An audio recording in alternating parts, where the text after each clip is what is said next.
Hey guys, how's it going? In this video I'm going to go over 3 worked examples on significant figures, and this is going to act as a bit of a reminder from higher physics. If you haven't already done so, check out my video covering the theory on this topic, and that way you'll be able to apply what you learned in that video to this one. So let's get started. Question 1 says, how much work must be done to increase the potential of a charge of 6.4 times 10 to the minus 7 coulombs by 560 volts? State your answer to an appropriate number of significant figures.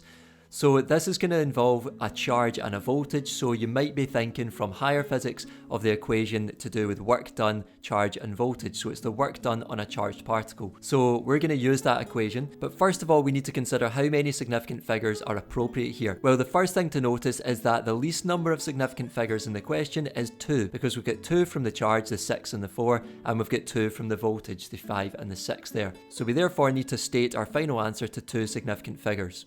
So let's write down what we know from the question. So we're trying to find work done.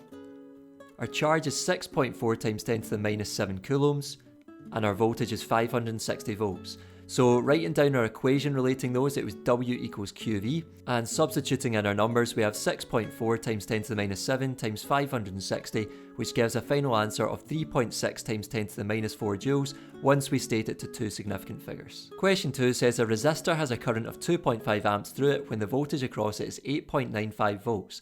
Calculate the resistance of the resistor, writing your final answer with an appropriate number of significant figures. So same as before, we need to work out how many significant figures are appropriate here and look at the numbers in the question. So in this case, our least number of significant figures is 2 again, because we've got 2 from the current and 3 for the voltage, but that means that the least number is 2. So we therefore need to state our final answer to 2 significant figures. If we're trying to find a resistance and we know a current and a voltage, then we're probably going to need to use Ohm's law here. So writing down what we know on the left hand side, we're trying to find resistance. We know that the voltage is 8.95 volts and the current is 2.5 amps.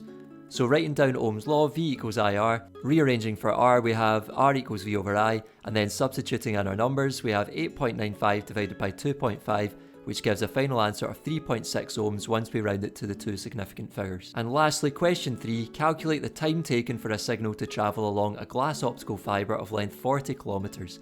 The speed of light in the optical fibre is 2.0 times 10 to the 8 meters per second. State your final answer to an appropriate number of significant figures. So just like before, we need to identify from the question our least number of significant figures, and that's going to be what we round our answer to. So in this case, you'll see we have 1 significant figure for the length, the 4 there, and for the speed of light in the optical fibre, we have 2 significant figures, the 2 and the 0 count as significant there.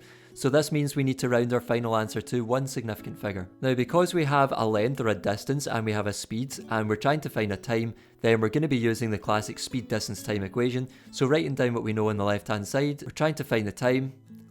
Our speed is 2.0 times 10 to the 8 meters per second, and the distance is 40 kilometers. But remember, we need to convert kilometers into meters, so this becomes 40 times 10 to the 3 meters. Writing down our equation then, speed distance time, we have d equals vt. Rearranging for the time, we have time equals distance divided by speed. And plugging in our numbers, we have 40 times 10 to the 3 divided by 2.0 times 10 to the 8, which gives us an answer of 2 times 10 to the minus 4 seconds once we round it to 1 significant figure. That's all for this video, guys. I hope you found it useful. If you did, give it a like, subscribe, and I'll see you in the next one. Take care.